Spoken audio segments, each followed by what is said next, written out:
Hey guys, your boy Eli from the Geek Centurions, back with my brother Joey, talk about the new episode of Watchmen TV show on HBO, which is called, I had it right here in my list, good lord. Something about, Little Fear of Lightning, episode 5. We're in the home stretch now. Well, kind of. Yeah, considering this is like technically the halfway point Yep. because there's 9 episodes at the moment, at least. Yeah, at the moment at least. I still feel like this is going to be a limited series, but the way it's going makes me starting to question that statement now. Uh, I guess you could say that, yeah. But yeah, no, this episode was I think yeah, it's definitely a. I think we discussing it earlier. I think it's probably the best one so far. Yeah, it's the best one, and it's probably the most interesting one. So, this episode starts off with a young-looking guy whose name is Wade. It starts off in the year in 1885 in New Jersey. I can't remember the exact name of the town. I believe it's Hoboken. Hoboken, yeah. It's like right near New York. Yeah, it's right near New York. It's basically on the edge of New Jersey. And so what happens there is that he's part of this church group that is trying to convert them at the last minute since the doomsday clock has moved to 1 minute to midnight, which basically means that we're close to nuclear destruction or some sort of like end of the world kind of thing. Yeah, and he's just going around like this. I believe they're at like a. Yeah, I forgot to put that on. So, Oh, yeah. all right. Yeah, I believe they're like at like a carnival, right? Yeah, like Long Island kind of thing. Yeah, a carnival. And he's just going around, just a little nervous because he's got to talk to these people he's never met, and then he builds up the courage to talk to Top Knot Gang, which is a gang that recurrently shows up through the book, and the ones that killed the first Night Owl in the book too. Ah, yeah. Yeah, so that's all like, oh, it's those guys, those assholes. Yeah, but no, he tries to convince one of them, but they're like, "Nah, we want to hear it." And they're a little pushing him a bit, like, hey, I'm gonna annoy you, until like one girl takes him and like tries to hear him out, but you know how those go. Yeah. It's Yeah, she tries to coerce him into sex. Did I say it right? coerce. I Yeah, believe is the word. yeah, Yeah, but yeah, it's actually just a ploy to mess with him. yeah. And then he has this whole like weird moment where he's like looking at himself and naked in the mirror and just saying he's pathetic and all that stuff. That makes you go like, and then like something happens. We don't see what happens. What we see next is the aftermath. There's a whole explosion, a huge burst of sound. All the windows in the little fun house are destroyed, and he's walking out, and we find the girl that stole. By the way, she stole all his clothes. Just to Yeah. That was like half the reason. yeah. And so he finds her dead with like her eyes bleeding, ears bleeding, mouth full of blood, and a very painful thing. And so if you guys haven't realized, is that this flashback is taken in 1985. What happens in 1985 is the squid attack. Yeah, and we get to see that here. Yeah. Yeah.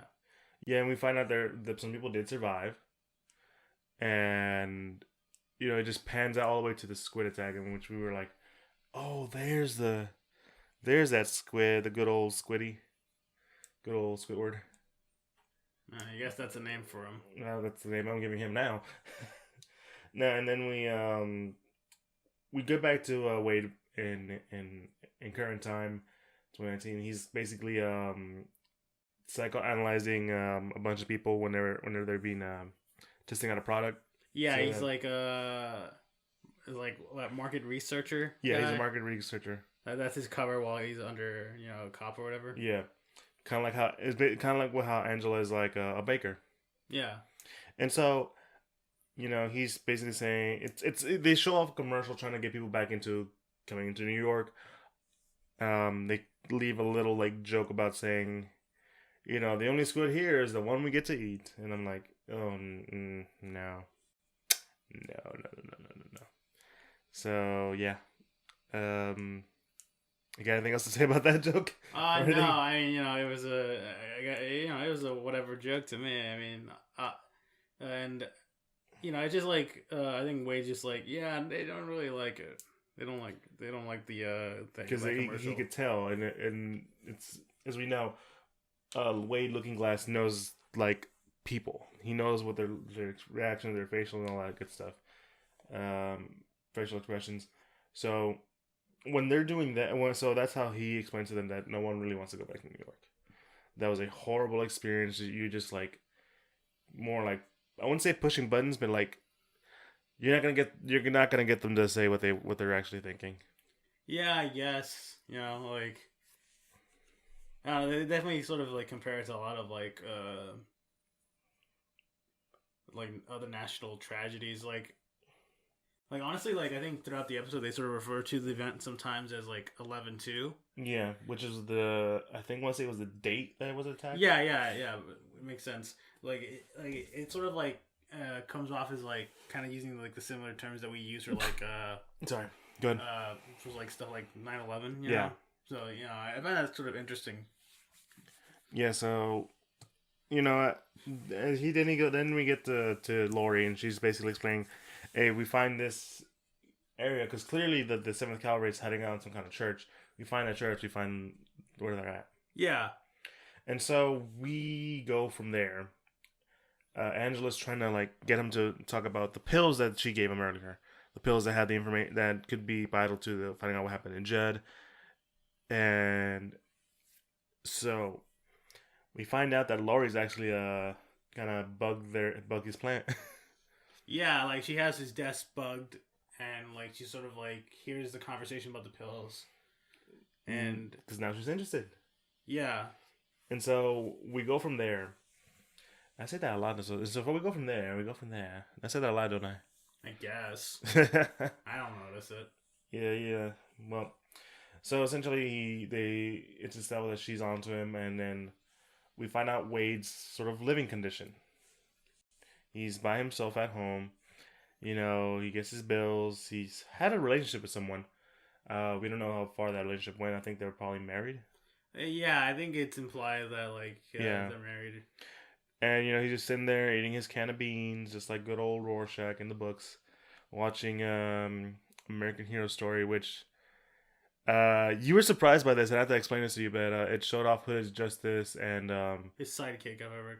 it's not a sidekick, it's a fellow hero. Oh right. It's right. I think his name was a Millennium something. No, but basically he's basically one of the leaders of the Minutemen, and it's explained that they both might have had or did have a ongoing homosexual relationship. Yeah, which the show definitely amps up to it. Oh Jesus Christ! Did it amp up to a degree? It's funny because watching this, I'm like, oh wait, isn't that little kid watching that show? Yeah, but the ratings, the rating, The 5 minute long rating. Yeah, it's like don't watch this. Kids shouldn't watch this, but I mean, obviously, kids are gonna watch it. I mean, I don't think they had was it parent block? What was that old like the V chip thing? Yeah, back in the day. Did they still have that? No, they got rid. I think they got rid of that. Really? Now, that's an interesting talk. So he goes into, and then he's just sitting there. We're just all watching like this stuff with Hooded Justice having sex, and then the sound goes off, and we find out that he constantly does these alarms to protect himself in case of another squid attack. Yeah, like the bunker serves as like a protective area for like him in case of another like giant squid like telepathic attack. Yeah, and so but they also go into like the thing that he has inside, because he's always wearing a hat. Yeah. And inside the hat is like this sort of, I guess we compare it to like tinfoil. Yeah. And now that's also what his mask is made of, so that way he doesn't like get worried about being hit out with another attack, because he that's his whole thing. He was basically traumatized from that PTSD and stuff. Yeah. So, and it's brought up with Lori, because she's like, a lot of people who experience that often like wake up at night screaming, and he's like, I sleep well at night, and she's like, well, yeah, because you wear that mask all the time. Yeah. And he does. He eats with that mask on. He goes around with the hat on just to make sure he doesn't get blasted again. And Captain Metropolis, that's what his name was. I have to look it up real quick. All right. Yeah, it's easy to think that it was his sidekick because like you think Yeah, I feel like that would be the it's a common way to go with listen. It's that. always it's like the Batman Robin thing. Yeah. You think that those two were in a homosexual relationship, but they weren't. But it's like kind of hard not to think that way. Yeah, yeah, I can definitely What was understand that? that. I think it was an SNL skit, an animated skit. What was it called? Um, the ambiguously gay duo. Well, I mean, it wasn't animated. I think it was But yeah, no, I know what you mean. Yeah, and so that was a fun thing. He has a little alarm. It's I forget the name. What was the name of the alarm system that he had? I don't know. I didn't pay attention to that detail, but yeah, like like I think like it malfunctions for a bit, and Yeah. he like calls for like another one. I believe like that's what he's on the phone about that. Mm-hmm. Like I don't remember the name for it. Yeah, I'm trying to remember the exact name for it because it was like interdimensional safety. I think EDS, Probably. something like that. I'm really trying to remember at this point. But no, we find that out. What else happened after that? Because I'm jumping areas right now. I believe we go to like they go, like Wade goes to like this sort of like a like an AA meeting kind of, Mm-hmm. but it's like for people who actually no, I think no, first he goes to His ex-wife. yeah, because like I think he's back at his market research job and he gets like a pager notification or whatever. Yeah, about the pills. About the pills, yeah. Remember they're still on the pills, and his ex-wife is like essentially working in this cloning facility. Yeah, where they just clone a bunch of pets. And I want to say people too because there's a lot of twins in there. I really. Yeah, did you not notice the receptionists? No, I didn't actually. I need to go back and watch that. I swear because they look the same to me. There were two white chicks that look the same to me, and yeah, no, basically they're cloning pets. It's a big deal. I do like how they that establishing shot of the cloning where it's like the one cell and then it gets split into two and under them is like two dogs. Yeah. That's the two German shepherds and it's funny like I don't know I just find that like this is a good shot. So we find out that they're doing cloning and this was a scene that caught you off guard for a minute. You were like, yeah. You made a JoJo reference. I was upset about that. I sometimes I gotta, Yeah, once there, once there. But no, so we find out exactly what the pills are, and the pills are nostalgia. And you who's hasn't finished reading the book are wondering what nostalgia was, and you're basically if you guys don't know what nostalgia is, it was an old like I want to say it was a perfume or a liquid. It was some kind of liquid that Adrian Veidt created in the book, sort of to give people their memories, like nostalgic memories, like good memories, like basically like a look back into their life. Yeah. And so I'm still shocked he's somehow found a way to do that. So essentially, these are now in pill form, and we find out from his wife that they were outlawed because they could cause psychosis. Yeah, like just like I'm trying to remember that. Yeah, no, it's like and like sort of like leads to like obviously if you take too much of these, like you're gonna lose your mind. Yeah, and that's gonna be an interesting plot point later on. But essentially, you find out that essentially we also learn more about the relationship between Wade and his wife. Yeah, and he's sort of like, it's sort of like I guess like hinted at like because of what happened to him, like back when he was younger, especially with the girl that stole his clothes. Like he has like this, sort of like he's hesitant to trust women. Yeah, because of that experience. He's hesitant to trust a lot of people. Yeah. It goes along with his little conspiracy mind thought that he has, where he can't really trust many people. Yeah. Like he barely even he trusts Angela to an extent, but not too much. And that goes for his wife. And now we go into like you were talking about earlier, his whole talk with I want to say the PSA. No, the AA meeting about the The extra dimensional being kind of stuff. yeah. Yeah. And I thought the conversation with that one guy was the most interesting one. Well, it was the only conversation they had, but it was still interesting to an extent because the whole thing was, I wasn't hit with the blast, I wasn't born yet, but I can't help but feel like it's affected me because my mom was the one that was hit.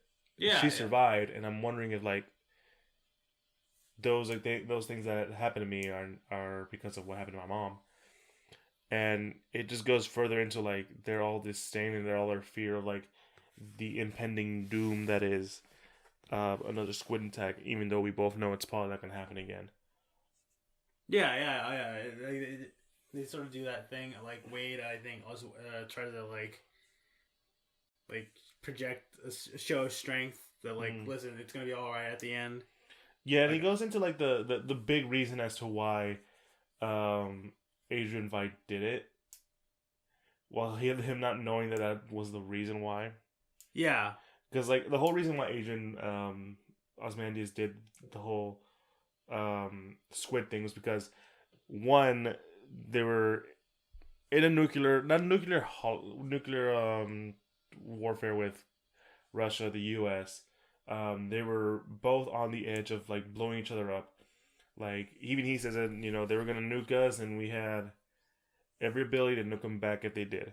Yeah. And that was the big fear that there was a cause of nuclear holocaust, the amount of deaths, and so Adrian Veidt basically thought of an idea that in order to make sure that doesn't happen, I gotta give him something else, and I gave him the giant squid, something they both fear and something they both against, and that's how we got to the whole what we have now. Basically peace with everybody, peace with the Russians. And yeah, that was an interesting talk. And then we're introduced to this new chick. Yeah, this like new lady who just shows up for like this one meeting. Yeah, and she apparently should know someone, and then she got recommended, and so we go into that. She doesn't really talk much until she and Wade go into a bar. Yeah, like they sort of like they hit it off pretty well. Like they sort of like talk about stuff. She mentions how for her like watching this one movie like helps her. Like, made by Spielberg. Yeah, made by like your boy. Yeah, like which I don't know, which I guess is like this movie's version of like the Schindler's List. It was basically Schindler's List. Like so like the basic plot is that like it's based around like the events that happened, during the squid attack. Yeah, and like he mentions the one scene about this little girl who's wearing red because the movie's in black and white, which is like, oh yeah, that's a clear nod to Schindler's List. Then. Mm-hmm. But yeah, no, it's like she's like for her that's like her way of like coping with all that stuff. Yeah, because like what caught her off guard, what made it so effective for her was the girl in the red jacket. Just like everyone who's seen Schindler's List, like that's the only color you saw because that was the one important thing you should have like taken notice of. And it was it was a great movie, and funny how this movie's based on the band and not the Yeah, which is a Pale Horse, which when I was reading that in the comic, I just thought that was like a reference to like the Pale Horse, Death. He comes, the fourth horseman and all that stuff. Yeah, probably. That's just me reading into stuff. But no, yeah, they hit it off. It's clearly like they're both really into each other. But she has to go because some important stuff comes in. She's a little drunk in that sense, but she's not. It's just basically. But so she gets a pickup from Orion, and Wade noted. I keep want to call him Jet for some reason. I don't know. It's probably because they're both Southern. Maybe. Yeah, but Wade sees that a lettuce falls off the taco truck. I'm hungry right now, aren't I? I don't know. Are you? Not really. I just immediately think of taco trucks. But no, off the truck this truck, and he's immediately just wondering, oh, did we ever get in the information about that one truck? the truck that was driven by that one dude who shot up the officer. Yeah, like he calls dispatch and he's like, asks the question. He's like, no, we didn't. He's like, all right, then I know what to do, because he starts immediately like follows the truck. Yeah, he immediately puts everything together. He follows it to this abandoned warehouse, I guess. Yeah, it's like a warehouse. Yeah, and he notifies, hey, I think I found it. Hurry up and come get here. And he goes in, and he finds all the stuff they're looking for, and he finds out what they're up to, and we'll get to that. And because I think that might be a thing that we can talk about in the spoiler version. Absolutely, there's a lot of stuff that gets revealed. A lot of stuff that gets revealed, and we find out, and turns out, and I think turns out that he was right to follow them. They were all part of the 7th Cavalry, and they all follow this one guy who we'll talk about later in the spoiler portion, because that's a big reveal. Well, is it? Kind of depending on where you stand? I guess. Okay. Yeah, we'll talk about it in the spoiler section. But essentially, what happens is that Wade finds out the truth about the squid attack. Yeah, because they essentially reveal to him, that Adrian Veidt was behind the squid attack. And it's, like, he sort of, like, essentially gets, like, really, like, freaked out for a bit. Yeah, it shook him to the core. Yeah. And so, essentially, we stop there and go to good old Adrian Veidt. Yeah, like, speaking of him, cut to him. Cut to him, exactly. And it looks like everything is ready for him to try off his little catapult thing. And, everyone's there. All these little clones, and he's ready. He's about to get launched. And you were laughing at the edit for how he got out of there, weren't you? Well, it's more like the effects. It's obvious green screen because, Jeremy Irons, like, really old, so... Yeah. Like, it just looks kind of really weird and cheap, in my opinion, but that's whatever. Oh, you're talking about that? I was talking about when he got launched off the catapult. Oh, well, I mean, I guess that too. So essentially, we were right that he was probably on like a moon, but not the moon. Yeah, no, like he's he pretty much goes past the clouds and literally finds himself on a moon of like Jupiter. It looks like. Yeah, that was the one thing that caught me off guard. It was Jupiter. I'm like, wait, how far? Who did this? It's probably Dr. Manhattan. But why though? But why? Yeah, that's my question. Why would Dr. Manhattan do this? But no, so once he gets out, we find out that there's a huge pile of bodies of the clones, which makes sense because it's like 4 or 5 years of him trying to do this, and now he's stockpiled on bodies. It essentially constructs a sign saying, come and help him out. And he timed it just right so that a satellite would come and pick up the fake pictures. Only for him to get pulled back into that reality. And we meet the game master. I mean, the warden. The warden. Game warden, whatever. I'm thinking of D&D. It's Dungeon Master, though. God damn it, shit. Let me speak. Okay, yes, sir. Dungeon Master. So, the warden, game warden, tells him that he's, so much as he's tried, now he's in trouble. He gave him so many warnings, now he's screwed. Yeah. And, there's this clear talk about, God, who in this case would probably be Dr. Manhattan. Yeah. And how he's basically abandoned them all. Because he would. And now, here we are in, back with Wade, who, again, his whole chorus is shooketh. Yeah, he doesn't really know what to believe. He's just sort of like, having known now the truth, it's sort of like, well, what do I do now? That's right. And Angela confronts him again about the pills. Now I want you to remember that Lori bugged his plans. Yeah, she's gonna hear everything. Yeah. And now, so it's revealed that it's nostalgia, and he asks her, "I'm in. Just tell me what's all this about." And to which she explains, it's because X, Y, and Z, all the stuff we know that happened to Judd involving her grandfather, and that was enough to warrant an arrest. Yeah, because she essentially was like, they belong to my grandpa. He was at the he was there where Judd was found dead, and he said he was the one that killed him, and I covered it up. Mm-hmm.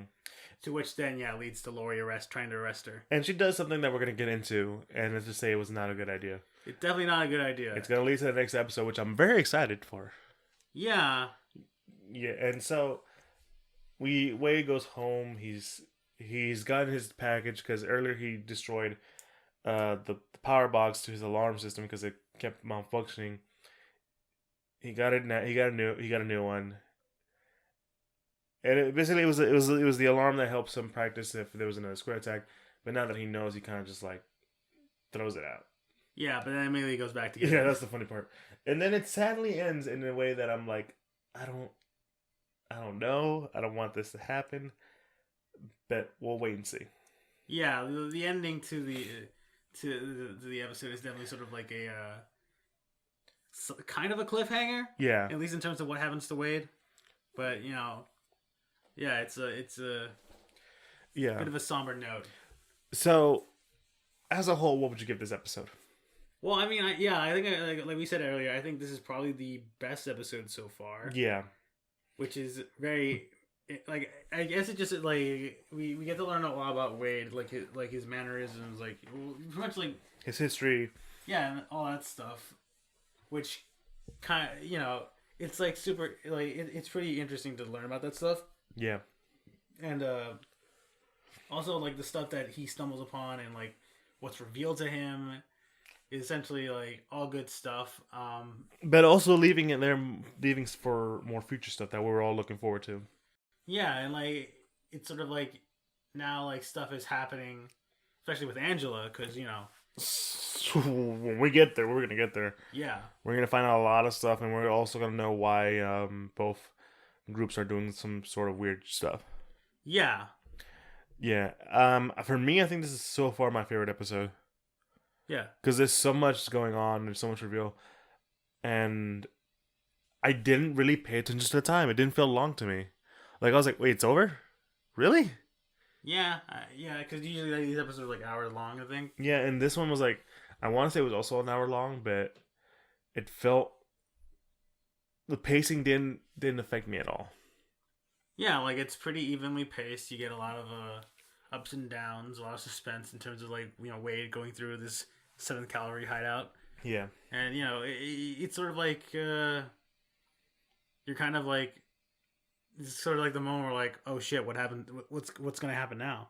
Yeah, and so I'm very excited for that. I think you said you had one complaint about this episode. Like kind of, sort of. It's more like there's a lot of like music choice that's kind of funny to me. Oh yeah. Because in the flashback with Wade as a teen, they're playing "Careless Whisper." Yeah. And then like during various moments throughout the episode, you hear like "Careless Whisper," but it's like never different. Gonna dance again. All right, we don't listen. We don't need to get copyright strike because of music. Come on, man. I mean, just one line won't hurt us. I mean, listen. The YouTube algorithm knows all. Anyways, you just keep hearing like various covers of that song. Covers of the song. It goes from I want to say it was Michael's actual one. Well, yeah, no, the actual song, and then goes to like a sort of instrumental cover, and then it goes to like one of those emo girls singing, I guess. Yeah, like it's kind of weird. Yeah, it's weird how they just threw that off, and I've been thinking, what does this song have to do with Wade? Yeah, like I mean, I guess there might be like a deeper reasoning, but as far as I know, I don't. I don't understand music theory. So. I don't understand music theory either. I understand art theory, but that's a different thing. But yeah, it's a good episode. I am really happy. I'm really happy to watch it again. Second time viewing it, I really enjoyed it. You said you want to watch it again, right? I mean, I would like to watch it again. I think it was a pretty solid episode overall. It was a solid episode. Next week's episode is probably gonna be a lot more crazy stuff happening. Yeah, A lot especially of hype given stuff. what like It's the teaser for it. yeah, it's gonna be it's gonna be focused on what Angela just did. We'll be going into in our spoiler portion, which will be soon. But aside from that, I think I really enjoyed the episode. Yeah. Yeah. So guys, I'm gonna give you guys a couple seconds to go ahead and watch the rest of the episode. As always, we give you a quick rundown of what happened in the episode, but we always leave little nuggets for you guys to find out. And if you guys want to stay with us for the spoiler portion, that's up to you guys. We welcome you to it. If not, go check out the episode and help us out whenever you can. So yeah. So in the next few seconds, we're gonna hit the spoilers full hard, just like Hooded Justice did to Captain. I can't forget his name. He has that really complicated name. I'm sorry. Captain Metropolis. We're gonna hit it hard, just like Hooded Justice did. No. No. No. Okay. I apologize. So spoilers, guys. Okay. Joey, where do you want to start off with the spoilers? Yeah. Where do you want to start off with? I don't know. Let's just like head straight into I think the big thing about the senator. Yeah. So it turns out the new leader of the 7th Cavalry is Senator Keed, the guy who orchestrated his own attempt of murder. Yeah. And I'm not gonna lie, I kind of saw that coming. Yeah, I think especially when he first introduced in the second episode, he definitely sort of like so far very in his various appearances, he definitely seems sort of be like a guy that's willing to pull the strings. Yeah, and he's clearly has a motivation, and I feel like the reveal of Senator Keed was kind of lukewarm, but what leads into it is probably the bigger reveal. But I mean, he was. I will say they didn't try to hide it. Yeah, because it's he's in full 7th Cavalry getup. He has the mask and everything, and he starts talking to Wade, and he's like, "Are you not trying to hide your voice, Senator?" He's like, "Oh, God damn it!" He just takes off the mask. I'm sorry about that. Yeah, but no, but that's one of the big reveals. But the other big reveal that leads into it, probably it's the biggest reveal of the whole episode.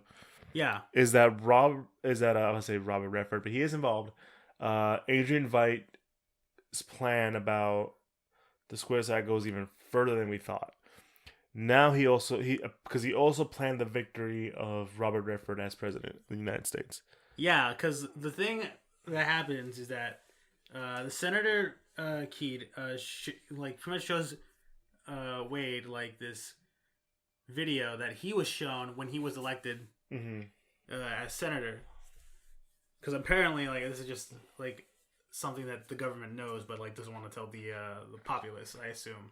Well, I think it was something that Redford just told everybody, but only to the selected few. Yeah, but basically, the video is just Adrian Veidt sort of congratulating Robert Redford, but he's recording the video in 1985, a day before the squid attack. Mm-hmm.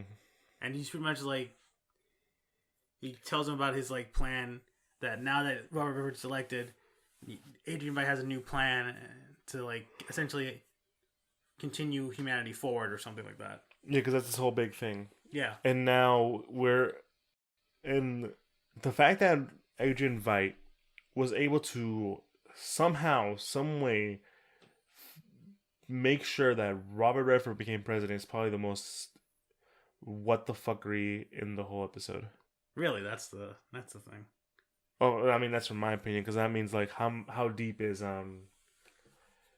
he in this whole grand scheme of things now? Yeah, I guess that makes sense. Because at this point it's all starting to come together, and it's interesting me. It's very interesting to me, intriguing to me. There we go. So yeah, I mean, and from there we get to the game master, game warden. Sorry. I keep saying master all the time. I'm sorry, but not the game warden. Now basically this is all built for him, and Adrian Veidt's just screwing it up. But no, I mean the whole reveal with Adrian Veidt was just crazy for me. I don't know about you. Yeah, it's pretty insane, especially because I think like some of the other big reveals is the fact that the hideout, the church isn't real. No, it's not. It's like a set. It's all in set the warehouse. in a warehouse, and we also find out that they're all working in some sort of weird machine. Yeah, like a teleporter, which was essentially was the same one that was blamed for the giant squid. Yeah. So like they're testing it out, throwing basketballs through it, and it's sort of like and Senator Key sort of makes note of it. It's like, oh, we're planning something with that. Don't worry about it. And which already gives me concerns. Yeah, as to like, what exactly are they planning to do with this dimensional thing? I have no idea, Joe. I have no idea. Like, there's so this Lady True from last episode, and her building the clock tower thing. Yeah, it seems like there's so many things that are there's so much setup, and you are intrigued immediately when they bring it up. Yeah, it seems like everything's gonna lead up to something big, whether or not Lady True and Senator Key's plans are gonna intersect in some way. That's the thing that makes me really curious. Yeah. No, I'm 100% with you on that one. The next big thing that happened was the whole pills. Yeah, Angela, after essentially, she's about to get arrested, she grabs the pills and eats all the pills. Swallows, basically. Swallows all the pills before It's a lot of swallowing. Yeah, there were a lot of pills in there. There were a lot of pills in there. Yeah, the point is she now she has all this nostalgia in her brain. Which already we already established will cause psychosis, but not only is it just nostalgia from one's person, it's nostalgia for her grandfather. Yeah, it's her grandfather's memories. And so the next episode is gonna be centered around all we can find out about her grandpa Will. Yeah. And it's already looking crazy, man. Oh man, I'm so excited for the next episode. Yeah, the teaser essentially is just all black and white. Fitting because it's a flashback essentially. Yeah, it's essentially it looks like it's gonna be just a big flashback episode of revealing who Will was, what he did, all this other stuff. Yeah, and we're finding out more about because remember he was supposedly dead. It turns out he was a cop. There's something going on with his but that's not true. We thought he was on a wheelchair, but he's not. He's walking. Something's going on. I want to know more. Yeah. And I think that's probably the best thing about this show is they keep you once you think you're I don't care anymore. You watch the next episode. Okay, I'm back in. I'm back in, baby.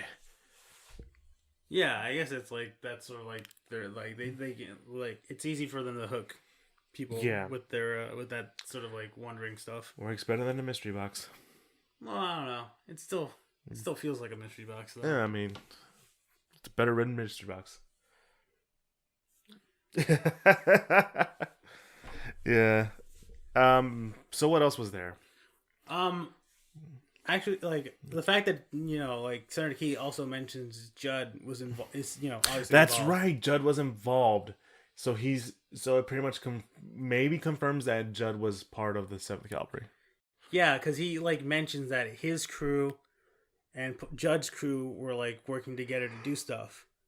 So, yeah, clearly Judd was definitely a part of the 7th Cavalry in some form or fashion. And what they were doing, though, is still up in the air. Up in the air. And you can already tell it's not going to be good. My question is, where is Dr. Manhattan involved in this? Yeah, that's sort of the big question at the moment, because people what if he's on Mars? We don't know. That's what people assume where he's at. Mm-hmm. But yeah, pretty much the only person that could have put Adrian Veidt on a moon of Jupiter is probably Dr. Manhattan. Why he did it, we don't is a big mystery. And the bigger mystery is where the hell is he now? Wouldn't Dr. Manhattan want to stop these people from trying to find out the truth or something? Yeah, that's exactly what I was thinking too. I'm interested especially because Adrian Veidt's story pretty much is centered around Dr. Manhattan, especially from the episode 2. Yeah. And like Laurie story is centered around Dr. Manhattan as well. He has to have some sort of connection here. He has to be some sort of thing. And the teasers always show off like him in the background. Well, the earlier trailers, I'm saying, with like, him picking up that mask. Yeah. So I'm interested to see where this is all gonna go. I feel like this is one missing. Are we missing one? What happens to Wade? Yes, Wade. What happens to Wade is that, he gets home, he does all the stuff I just talked about earlier. Throwing away the alarm system, picking it back up. But as soon as he closes the door, a van drives in, and it's 7th Cavalry. With guns loaded. They're packing and they're going in, which concerns me for Looking Glass, because he's right now my favorite character of the show. Yeah, like he's definitely like probably one of my favorites too. Like the episode just ends with them like walking into like his driveway and possibly like Yeah, it's implied that he more or less is gonna get killed by the 7th Cavalry. Yeah, because he knows too much at this point.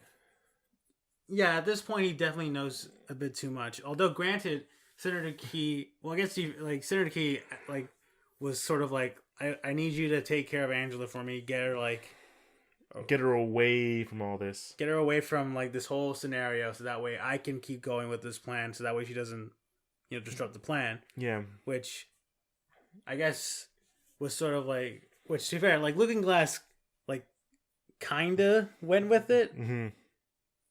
Cause like considering that he like what he knows now. Yeah.